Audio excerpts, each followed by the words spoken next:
Hello friends, welcome to SSC guidance. आज का हमारा टॉपिक एडवांस मैथ का है, जिसमें हम सर्कल के इम्पोर्टेंट क्वेश्चन ले रहे हैं, जो ऐसे ही क्वेश्चन एग्जाम्स में पूछे जाते हैं। और जो हमने पिछला वीडियो एडवांस मैथ का बनाया था, उसमें हमने सर्कल चैप्टर के थ्योरम्स और फार्मूले कवर किए थे, और आज के इस चैप्टर में उसी से संबंधित क्वेश्चन हम कवर करेंगे, जो कि एग्जाम में ऐसे ही क्वेश्चन पूछे। तो देखते हैं आज का पहला क्वेश्चन। आज का पहला क्वेश्चन है, एक वृत्त के बिंदु ए तथा बी पर वाह्य बिंदु पी से दो स्पर्श रेखाएं खींची गई हैं। ओ उस वृत्त का केंद्र है। तदनुसार यदि ए ओ पी 60 डिग्री हो तो ए पी बी क्या होगा। तो पहले तो हम इसका एक रफली फिगर बना लेते हैं। एक वृत्त है जिसके किन्हीं दो बिंदुओं पर, एक बिंदु ए मान लेते हैं और बी मान लेते हैं। दो स्पर्श रेखाएं किसी वाह्य बिंदु पी से खींची गई, वाह्य बिंदु पी मान लेते हैं और दो स्पर्श रेखाएं खींच देते हैं। और वृत्त का केंद्र ओ है, तो ओ से इनको हम मिला देंगे, दो त्रिज्याएं खींच देंगे स्पर्श बिंदुओं पर। अब कह रहा है कि कोण ए ओ पी 60 डिग्री है। ए ओ पी मिला देते हैं इसको, तो ए ओ पी ये बन जाएगा 60 डिग्री। तो पूछ क्या रहा है कि ए पी बी ये पूरा कोण पूछ रहा है कि क्या होगा। तो देखते हैं। तो जब ये 60 डिग्री, हमने इससे पहले जो थ्योरम्स पढ़ी थी उसमें पढ़ा था कि जब किसी वाह्य बिंदु से दो स्पर्श रेखाएं खींची जाती हैं तो केंद्र पर हमेशा समान कोण अंतरित करती हैं। यानी कि ये स्पर्श रेखा अगर 60 अंतरित कर रही है केंद्र के साथ, तो ये भी केंद्र के साथ 60 डिग्री का कोण बनाएंगे। ये दोनों कोण आपस में बराबर हो जाएंगे। तो ये 60। और एक प्रमेय थी कि त्रिज्या जो है स्पर्श रेखा पर हमेशा 90 डिग्री का कोण बनाती है। तो ये 90 डिग्री होगा और ये भी 90 डिग्री होगा। तो ये हो जाएगा 90 प्लस ये। अगर ट्रायंगल लें तो ट्रायंगल के तीनों जो एंगल होते हैं उनका योग होता है 180 डिग्री। 180 डिग्री। तो इसमें दो एंगल दिए हुए हैं 90 और 60, इनको ऐड कर लें और इसमें घटा दें तो ये एंगल आ जाएगा हमारा। ये कितना आ जाएगा, 90 प्लस 60 हो जाएगा 150, और इसमें लेस करेंगे तो 30 डिग्री आ जाएगा इसका। इसी तरह सेम इसमें भी 30 डिग्री आ जाएगा। तो ये पूरा कोण हो जाएगा 60 डिग्री। तो इसकी वैल्यू पूछा है, इसकी वैल्यू हो जाएगी 60 डिग्री। ये ऐसे लगेगा। नेक्स्ट क्वेश्चन देखते हैं। नेक्स्ट क्वेश्चन है कि त्रिभुज ए बी सी का परिकेंद्र ओ है। यदि कोण बी ए सी 85 डिग्री है, बी सी ए 75 डिग्री है तो कोण ए ओ सी बताइए। तो रफली फिगर बना लेते हैं। एक त्रिभुज है ए बी सी, इसका परिकेंद्र ओ है, यानी परिवृत्त बना देते हैं। इसका परिवृत्त क्या होता है, इसके तीनों कोणों को टच करे तो परिवृत्त बन गया। इसका परिकेंद्र ओ है मान लिया। अब कह रहे हैं कि बी ए सी, कोण बी ए सी यानी कि ये पूरा कोण है 85 डिग्री। और दूसरा बी सी ए ये पूरा जो है 75 डिग्री है ये एंगल। और बताना हमें ओ ए सी, यानी कि ओ ए सी, ये अगर इसको हम ओ ए से मिला दें, इसको सी से मिला दें, तो ये एंगल पूछ रहा है। ये एंगल ओ ए सी ये पूछ रहा है कि क्या होगा। अब देखिए इसको कैसे लगाएंगे। तो देखिए, अगर हमें ये मिल जाए, ये केंद्र है ओ सेंटर, अगर ये सेंटर का ये जो एंगल मिल जाए तो हम निकाल लेंगे, क्योंकि ये दो त्रिज्याएं हैं। तो जब त्रिज्याएं सेम है तो ये कोण इक्वल टू ये कोण हो जाएगा, यानी कि ओ सी ए बराबर हो जाएगा। क्यों? क्योंकि किसी त्रिभुज में जब दो भुजाएं बराबर होती है तो उनके आमने सामने के कोण भी बराबर होते हैं। तो हमें ये एंगल चाहिए। ये एंगल कैसे निकलेगा, अगर ये आ जाए तो हमने सीखा था कि किसी चाप द्वारा केंद्र पर बनाया गया कोण शेष परिधि पर बनाए गए कोण का दोगुना होता है। तो ये एंगल कहाँ से आएगा, ये एंगल आ जाएगा, क्योंकि त्रिभुज का ये एंगल दिया था, ये एंगल दिया था। त्रिभुज का तीसरा एंगल निकालें। तीसरा एंगल कैसे निकलेगा कि तीनों कोणों का योग 180 डिग्री होता है, और दो कोण दिए हुए हैं, एक 75 है, एक 85। तो 75 और 85 को ऐड कर देंगे और इससे लेस कर देंगे तो हो जाएगा 160। इसको ऐड करेंगे तो 160 हो जाएगा, लेस करेंगे 20 आएगा, यानी कि ये कोण आएगा 20 डिग्री। जब ये कोण 20 डिग्री है तो इसका डबल ये हो जाएगा 40 डिग्री, यानी कि केंद्र पर बना कोण सी ओ ए आ जाएगा 40 डिग्री। तो बचा कौन है, इस त्रिभुज को अगर लें तो इसमें बचा है ओ ए सी और ओ सी ए। ये दोनों बराबर होंगे, क्योंकि ये त्रिज्याएं हैं, दोनों बराबर हैं, तो इनके आमने सामने के कोण बराबर होंगे। तो इन दोनों को अगर x मान लें तो ये 2x हो जाएगा। तो 2x प्लस 40 इसको जोड़ लें तो तीनों कोणों का योग क्या होता है हमेशा 180 डिग्री त्रिभुज में। तो हो जाएगा, इसको वहाँ जाके लेस कर दे तो 140 बचेगा 2x, तो x इक्वल हो जाएगा 70 डिग्री। तो ये हमारा आंसर आ जाएगा। इसको x माना था तो ओ ए सी, कोण ओ AC की वैल्यू आ जाएगी 70 डिग्री। नेक्स्ट क्वेश्चन देखते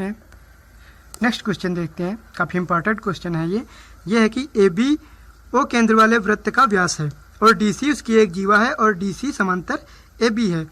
तो ये कोण दिया और ये कोण पता करना, तो पहले फिगर बना लेते हैं। एक वृत्त है हमारा जिसका AB व्यास है, यानी केंद्र से होकर जाएगा, ये व्यास बना लिया हमने, केंद्र वो है और व्यास AB है। और एक जीवा है, जीवा DC है जो कि इसके समांतर है, DC बना लेते हैं, DC इसकी जीवा है और DC समांतर AB है, समांतर का साइन है, समांतर AB है, ठीक है। तो यदि कोण BAC 20 डिग्री है, BAC ये BAC ये एंगल दिया हुआ है 20 डिग्री। तो पूछ रहा है ADC, AD इसको हम अगर जोड़ दें यहाँ पे, ADC ये एंगल पूरा पूछ रहा है। तो सॉल्व करते हैं इसको। इसमें देखिए ये दिया है, ये अगर इसको ऐसे जोड़ दें तो एक त्रिभुज बन जाएगा ACB त्रिभुज बन जाएगा। और ये देखें कि ये व्यास है, तो व्यास से ये इस अर्धवृत्त पर बनाया गया कोण है। और हमने ये थ्योरम पढ़ी थी कि अर्धवृत्त पर बना कोण हमेशा 90 डिग्री होता है, तो ये हो जाएगा 90 डिग्री। तो अगर इस ट्रायंगल में लें हम ACB में, तो ये 20 डिग्री है, 90 डिग्री, तो ये कितना आ जाएगा 20 और 90 को ऐड करके 180 में लेस कर दें, तो ये हो जाएगा 110 डिग्री। 180 में लेस करेंगे तो आ जाएगा 70 डिग्री, तो ये कोण हो जाएगा 70 डिग्री।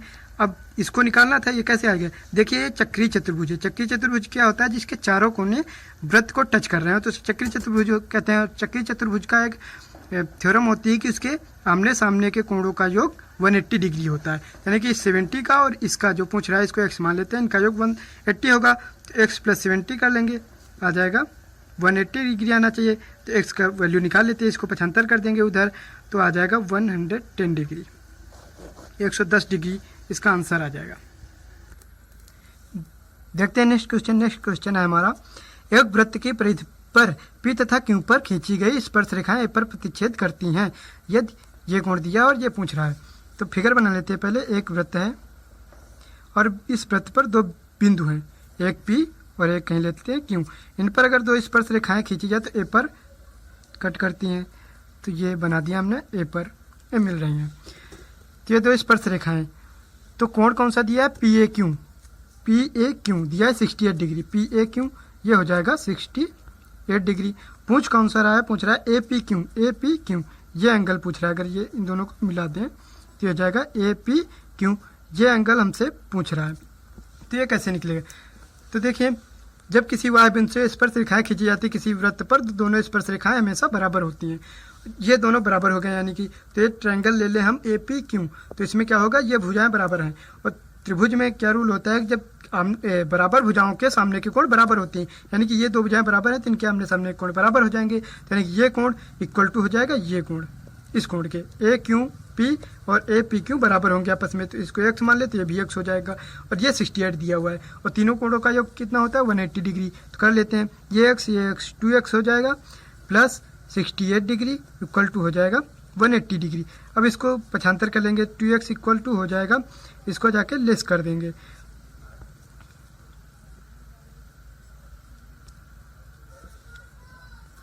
तो 112 डिग्री आ जाएगा इसका अंतर। तो अब 2x इक्वल टू इतना है, तो x इक्वल टू हो जाएगा 2 से दे देते हैं, इसको डिवाइड कर देते हैं, 56 डिग्री आ जाएगा हमारा आंसर ये, यानी कि इसका एंगल हो जाएगा 56 डिग्री। नेक्स्ट क्वेश्चन है हमारा, त्रिज्या 4 सेंटीमीटर और 9 सेंटीमीटर वाले दो वृत्तों के केंद्रों के बीच की दूरी 13 सेंटीमीटर है, तो उभयनिष्ठ स्पर्श रेखा की लंबाई। इसका फिगर बनाने की जरूरत नहीं, क्योंकि फार्मूला हम लोगों ने देखा था पिछले वीडियो में, जब मैंने वृत्त के फार्मूले बताए थे उसमें बताया था उभयनिष्ठ स्पर्श रेखा का फार्मूला क्या होता है। तो उभयनिष्ठ स्पर्श रेखा की लंबाई बराबर फार्मूला होता है √ केंद्रों के बीच की दूरी कुछ भी ले लें, तो बीच की दूरी d ले लें तो उसका स्क्वायर माइनस होता है त्रिज्याओं के अंतर को हम ले लें, कुछ भी r ले लें तो उसका स्क्वायर होता है, ये फार्मूला होता है। तो केंद्रों के बीच की दूरी का स्क्वायर माइनस त्रिज्याओं के अंतर का स्क्वायर, तो ये फार्मूला लगा देंगे यहाँ पर। तो केंद्रों के बीच की दूरी है 13, तो 13 का स्क्वायर हो जाएगा माइनस हो जाएगा त्रिज्याओं के अंतर क्या है, 9 सेंटीमीटर एक त्रिज्या है और दूसरी है 4 सेंटीमीटर। तो त्रिज्याओं का अंतर हो जाएगा 5 सेंटीमीटर। तो इधर हो जाएगा 5 का स्क्वायर, तो हम निकालेंगे 13 का स्क्वायर जो होता है 169 होता है, माइनस 15 का होता है 25, प्लस करेंगे तो 144 आता है, और इसका वर्गमूल होता है 12 सेंटीमीटर, यानी कि आंसर आ जाएगा 12 सेंटीमीटर। तो वनिष्ठ स्पर्श रेखा की लंबाई हो जाएगी 12 सेंटीमीटर। नेक्स्ट क्वेश्चन देखते हैं। नेक्स्ट क्वेश्चन है, एक वृत्त की जीवा की लंबाई 8 सेंटीमीटर है और उसके केंद्र तथा जीवा की लंबवत दूरी 3 सेंटीमीटर है, तदनुसार उस वृत्त की त्रिज्या कितनी होगी। तो बना लेते हैं फिगर। ये वृत्त है, कह रहा है कि जीवा की लंबाई 8 सेंटीमीटर, कोई जीवा बना लेते हैं ए बी, इसकी लंबाई 8 सेंटीमीटर है। कह रहे हैं कि वृत्त के और उसके केंद्र तथा जीवा की लंबवत दूरी केंद्रीय है, इस लंब डाल दें तो ये लंबवत दूरी 3 सेंटीमीटर है। और हमने प्रमेय पढ़ी थी, जब केंद्र से जीवा पर लंब डालते हैं तो वो जीवा को 2 बराबर भागों में विभाजित कर देता है। तो ये 2 बराबर भाग हो जाएंगे, ये इक्वल टू ये हो जाएगा, टोटल 8 है तो दोनों भाग 4-4 सेंटीमीटर के हो जाएंगे, ये भी 4 सेंटीमीटर, ये भी 4 सेंटीमीटर। अब इसको हम यहाँ से मिला दें तो ये त्रिज्या हो जाएगी OA, और इसी त्रिज्या की वैल्यू पूछ रहा है कि त्रिज्या क्या है। तो ये देखिए एक समकोण त्रिभुज बनेगा OA, और इसको P मान ले, OAP एक समकोण त्रिभुज बनेगा। इसमें हमें कर्ण नहीं मालूम है, कर्ण कौन होता है, 90 डिग्री के सामने की वजह कर्ण होती है, तो ये कर्ण हमें नहीं मालूम है, और ये लंब और आधार दिया हुआ है। तो इसका क्या होता है, हो जाता है कर्ण का स्क्वायर इक्वल टू हो जाए लंब स्क्वायर प्लस आधार स्क्वायर। पाइथागोरस प्रमेय होती है, पाइथागोरस प्रमेय लगा देंगे। तो कर्ण का स्क्वायर हमें नहीं पता है, लंब है 3 सेंटीमीटर ले लेते हैं तो इसका स्क्वायर 9 हो जाएगा, प्लस 4 है आधार, इसका स्क्वायर हो जाएगा 16, ऐड करेंगे 25 आ जाएगा कर्ण का स्क्वायर, और कर्ण हो जाएगा वर्गमूल ले लेंगे तो 5 आ जाएगा, यानी कि त्रिज्या आ जाएगी 5 सेंटीमीटर। नेक्स्ट क्वेश्चन है, यदि O त्रिभुज ABC का परिकेंद्र है और OD लंब BC है तो BOD क्या होगा, और उसको कोण A के सापेक्ष में बताना है। कोण A के बराबर होगा कि आधा होगा, कि कोण B के आधा होगा, या C का आधा हो, क्या होगा। तो पहले तो फिगर बना लेते हैं कि एक त्रिभुज ABC है, ABC एक त्रिभुज बना लिया, इसका परिकेंद्र है, तो परिवृत्त बना लेते हैं। पहले परिवृत्त बना लिया हमने, इसका परिकेंद्र जो है वो है, अब क्या दिया है, OD लंब BC है, तो BC पर लंब डाल देते हैं OD लंब BC हो जाएगा। अब पूछ रहा है कि BOD, कोण BOD यानी कि ये कोण, इसको मिला दें ऐसे, ये कोण BOD का मान पूछ रहा है किसके सापेक्ष में, कोण A के सापेक्ष में। तो देखिए BOD क्या हो जाएगा, तो पहले इसी में देख लेते हैं कि ये इस कोण का मान क्या होगा। तो देखिए लंब डाला गया था तो ये 90 हो जाएगा, और ये भी 90 हो जाएगा, ठीक है। लेकिन ये पूरा त्रिभुज अगर लें तो पूरा त्रिभुज लेंगे तो ये दोनों त्रिज्याएं हैं, दोनों त्रिज्याएं, और इस त्रिभुज में, तो त्रिभुज में क्या होता है, आमने सामने की बराबर भुजाओं के सामने के कोण बराबर होते हैं, तो ये 2 भुजाएं बराबर हैं, तो ये कोण और ये कोण, इनके सामने के कोण बराबर हो जाएंगे। तो ये अगर x मान ले तो ये भी x हो जाएगा।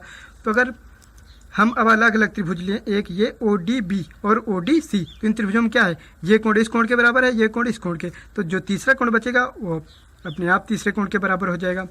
तो ये यानी कि ये कोण बराबर ये कोण हो गया।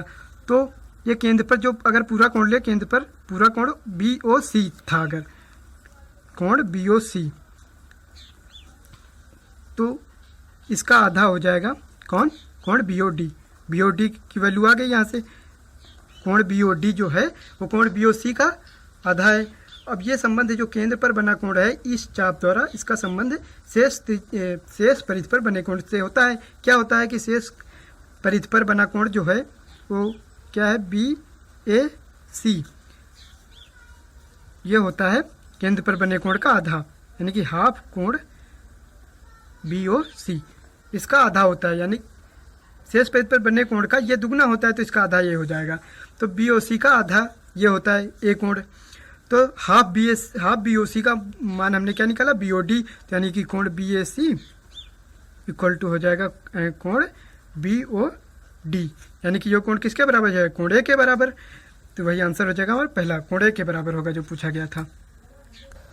नेक्स्ट क्वेश्चन देख लेते हैं। नेक्स्ट क्वेश्चन है हमारा कि 2 वृत्त A और B पर प्रतिच्छेद करते हैं और बढ़ाए हुए BA पर P एक बिंदु है तथा PT तथा PQ दोनों वृत्तों पर स्पर्श रेखाएं हैं।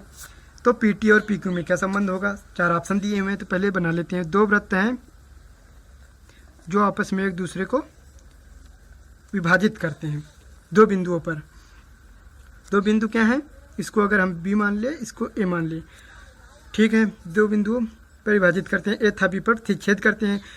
बढ़ाए हुए बी ए, बी ओ को बढ़ाना है, मतलब बी टू ए बढ़ाना है। यहाँ पे कोई बिंदु कह रहे हैं कि यहाँ अगर हम बढ़ा दें तो कह रहे हैं कि कोई बिंदु पी है, ये पी मान लेते हैं। कह रहे हैं इससे दोनों वृत्तों पर स्पर्श रेखाएं खींची जाती हैं, तो स्पर्श रेखाएं हम खींच देते हैं इससे, इस बिंदु से, ठीक है, मान लेते हैं रफली फिगर, ये बन जाएगा। तो ये स्पर्श रेखाएं क्या है, पी टी और पी क्यू, ये पी टी मान लो और ये पी क्यू मान लो। अब पी टी और पी क्यू में संबंध पूछा है, देखिए कैसे हो जाएगा। तो इसका हमने फार्मूला देखा था कि जब किसी वाह बिंदु से स्पर्श रेखा और एक छेदक रेखा, अगर ये वृत्त हम लिए तो इसमें क्या है, ये एक स्पर्श रेखा, ये एक छेदक रेखा जो इसको दो बिंदुओं पर काट रही है। और इस वृत्त को जब लेंगे तो ये स्पर्श रेखा और ये छेदक रेखा, तो इसका फार्मूला क्या होता था, पी टी, ये वृत्त अगर लें तो पी टी स्क्वायर हो जाता था, ये P B into P A, P B into P A होता था। अभी इस वृत्त को ले तो इसमें क्या आ जाएगा, P Q square, P Q square हो जाएगा, इसमें भी वही हो जाएगा, P B into P A, P B into P ए।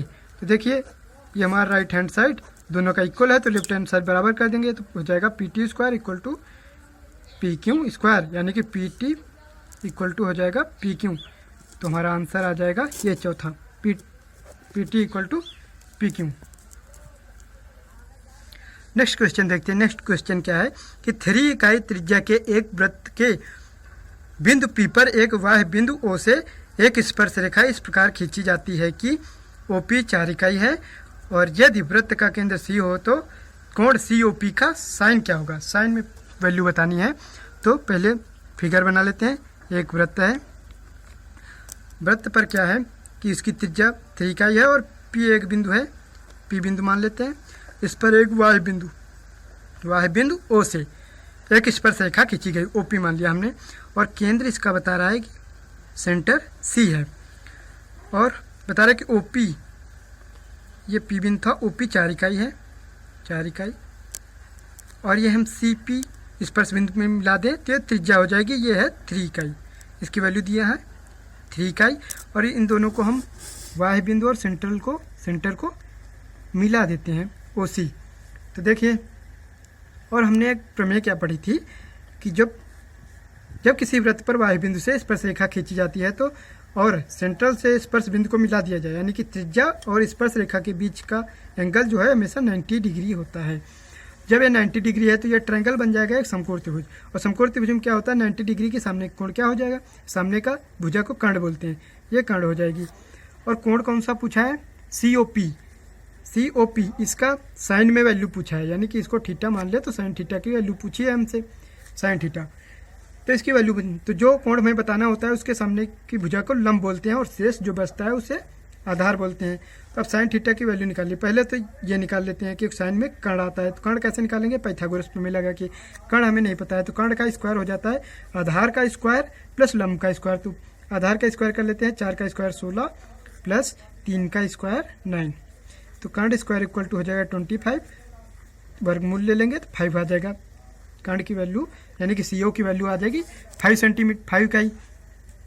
अब क्या करना है हमें, अब साइन थीटा में वैल्यू निकालनी है इस कोण की, यानी इस कोण को थीटा माना तो साइन थीटा निकालना है। तो साइन थीटा बराबर क्या होता है, साइन थीटा बराबर होता है लंब बटे कर्ण। लंब क्या है, जब ये जो कोण पूछते हैं उसके सामने की भुजा को लंब बोलते हैं, तो लंब है 3, तो 3/5 हो जाएगा, तो साइन थीटा की वैल्यू हो जाएगी 3/5, बस ये हो जाएगा। नेक्स्ट और लास्ट क्वेश्चन है आज का। O एक वृत्त का केंद्र है और चाप ABC O पर 130 अंश का कोण बनाती है, तदनुसार यदि AB का P तक विस्तार कर दिया जाए तो कोण PBC क्या होगा। तो इसका फिगर बना लेते हैं। फिगर पे क्या बनेगा, O वृत्त का केंद्र है, तो वृत्त एक बना लेते हैं, वृत्त का केंद्र O है, और चाप ABC, एक चाप ले लेते हैं कोई हम, A B और C, ये चाप ले लिया कि ABC एक चाप है, और ये केंद्र O पर 130 डिग्री का एंगल बना रही है, तो ये 130 डिग्री का एंगल हम बना देते हैं, 130 डिग्री। तदनुसार यदि AB का विस्तार कर देते हैं P तक, AB को P तक बढ़ा देते हैं, ये बिंदु हमने P मान लिया, तो एंगल कौन सा पूछ रहा है, PBC इसको मिला देते हैं यहाँ सी से, तो ये PBC एंगल पूछ रहा है। ये कैसे निकलेगा? ये देखो एक सीधी रेखा AP है, तो ये इसका पूरा कोण तो 180 डिग्री हो जाएगा। तो हमें यानी कि चाहिए कौन सा कोण? ये ABC, ये एंगल पता लग जाए तो हम 180 में लेस करके ये एंगल पता कर लेंगे। तो अब ये एंगल कहाँ से आएगा? ये निकाल सकते हैं हम इस, अगर ये परिधि, ये जो परिधि हमारी बची है, इसको P मान ले, तो APC जो चाप हमारी बची है, इसके द्वारा केंद्र पर बनाया गया कोण ये पता कर लें, तो इसी चाप द्वारा ये बन रहा है शेष परिधि पर कोण, ये हो जाएगा इसका आधा। ये कहाँ से निकलेगा? देखिए पूरे जो है सर्कल का पूरा कोण 360 डिग्री होता है, ये 130, तो 360 में 130 लेस कर देते हैं, तो कितना बचेगा? 0 3 2 230 बचेगा। यानी कि ये एंगल कितना हो जाएगा? 230 डिग्री। जब ये एंगल 230 डिग्री है तो ये इसका आधा हो जाएगा। क्यों? क्योंकि इस चाप द्वारा केंद्र पर बनाया गया कोण ये है, और शेष परिधि जो ये बची है इस पर बनाया गया कोण ये ABC है, तो ये आधा हो जाएगा इसका। तो इसका आधा कर लेते हैं, 230 का 115 हो जाएगा, 115 डिग्री हो जाएगा ये। तो जब ये 115 डिग्री आ गया, हमें ये चाहिए, तो ये एक सीधी रेखा IP है, तो ये 115 पूरा 180 डिग्री हुआ। 180 डिग्री में 115 डिग्री घटा देंगे 180 में, तो आ जाएगा हमारा ये एंगल, तो आ जाएगा हमारा 65 डिग्री। 65 डिग्री इस एंगल का मान आ जाएगा। इसी की वैल्यू पूछी गई थी। तो आज के इस वीडियो में हमने 10 क्वेश्चन सर्कल चैप्टर के कवर किए हैं, और उसके पहले के वीडियो में हमने इसी चैप्टर की थ्योरम्स और फार्मूले कवर किए थे। तो लगभग एडवांस मैथ का ये जो चैप्टर है वो हमने पूरा कवर किया है। इम्पॉर्टेंट जो थे वो क्वेश्चन हम छांट के आज लाए थे। तो आई होप कि ये वीडियो आपको पसंद आया होगा। तो अगर यह वीडियो आपको पसंद आया हो तो इसे लाइक एंड शेयर जरूर कीजिए, और हमारे अन्य वीडियो देखने के लिए हमारे चैनल को सब्सक्राइब जरूर कीजिए। तो आज का ये वीडियो देखने के लिए धन्यवाद।